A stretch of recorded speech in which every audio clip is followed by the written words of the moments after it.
DC office mai thare iba maram kari gino DC ki banglo mai thare iba kari gino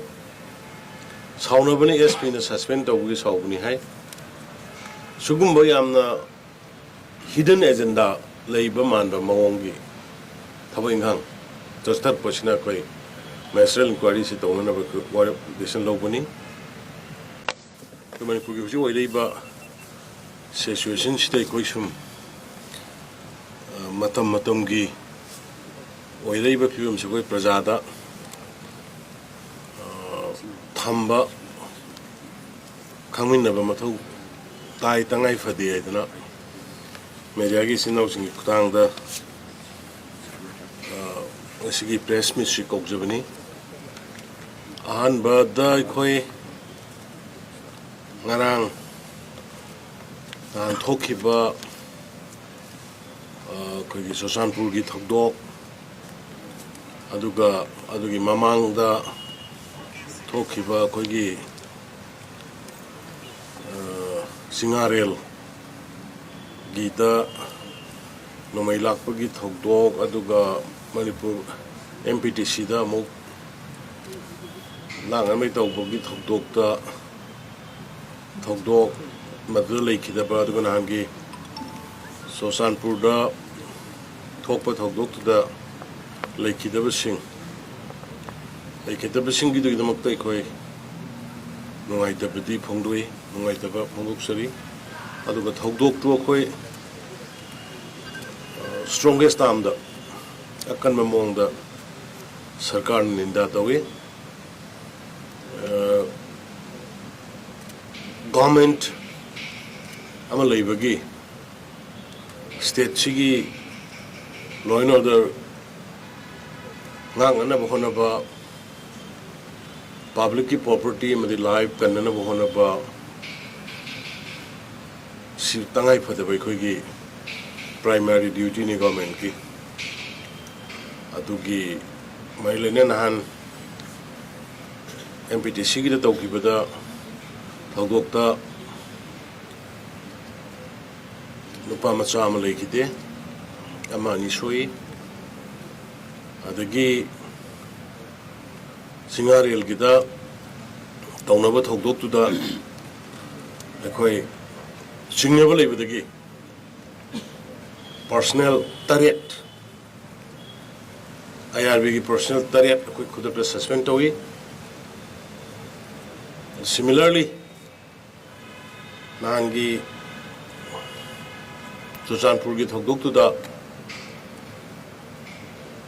ममांग दा थोक की बतौ दों का दा SP दुना मागी personal सिंगे मरक दा discipline maintain तौना ना बा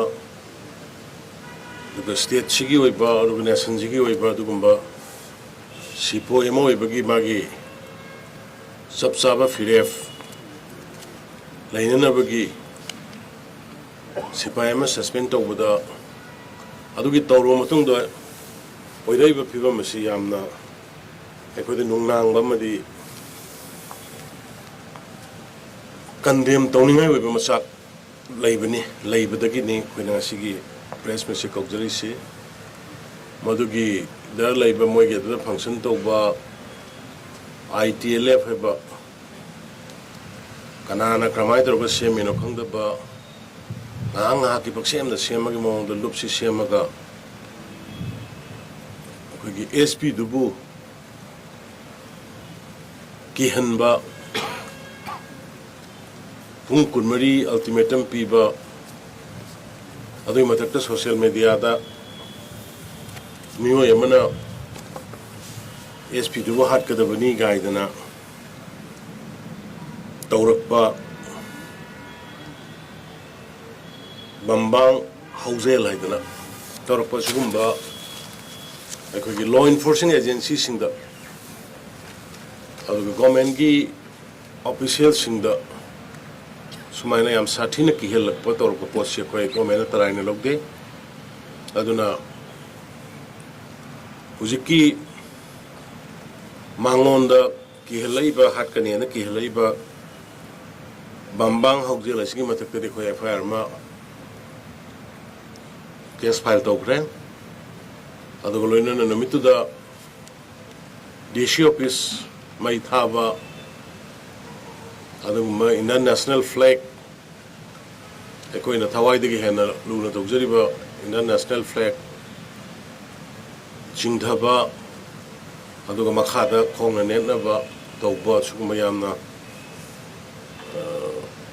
nation bu insult tawba thawong singche khoi taraina logde aduna hairiba mada thokriba thoduk tugi ekoi magistrate inquiry ma Churachandpur ki su aduga gi singaril gi amadi MPTC gi yauna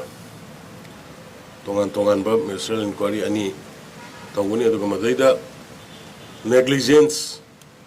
from anybody or anyone madugi tu torkana koi sabsaba ain gi action logani aduga aikoina SP amada number IPS officer amada sona magi duty tawrubugi kun marigi manungda pham thadokadabani DC ju chatkadabani ka haina tawrai report am lawlessness be sarkarna kuina yenga leiba ngamoi aikoi ko thongna baya ba kaya haba ya ba kaya punba ya ba kaya adu khoi gi I masil ngakani ko chingda su tamda su leiri ba singsi sil na ngakani ko khoi gi praja ngakani asopal yauna ba phate ko har kanda maximum restraint or ko lakibani aduna objective hairiba tawreiba oireiba pimsi mogi intention si DC office mai thare ba maram karigino DC ki banglo mai thare ba karigino sauna bani SP na suspend tawgi saubuni hai sugumba yamna hidden agenda leiba manba mawongi thabainghang justar posina koi magistrate inquiry si tawna ba war decision lobuni similarly som dasu beligi idasu chingarel gida tawriba potsi kramaina no koi mafam khudimakta CRPF deploy tawrabani nomai khulai leiba mafam punamakta CRPF BSF deploy tawrkanda or secure ba jagada thambai hana de already pen instruction pigraba pone madugi instruction du ilambra ilamdabra haimna singwa yangana ba madugi posak kune khona lakhachari se aduna the government and the right thinking percent peoples of the state and the country will be fully behind the IPS officer SP DC moigi tawruriba niyom sumna tawba thabak sing adugi damakani moigi behind akoi punamak lei lepkani haibasi mai mayam na khangan jage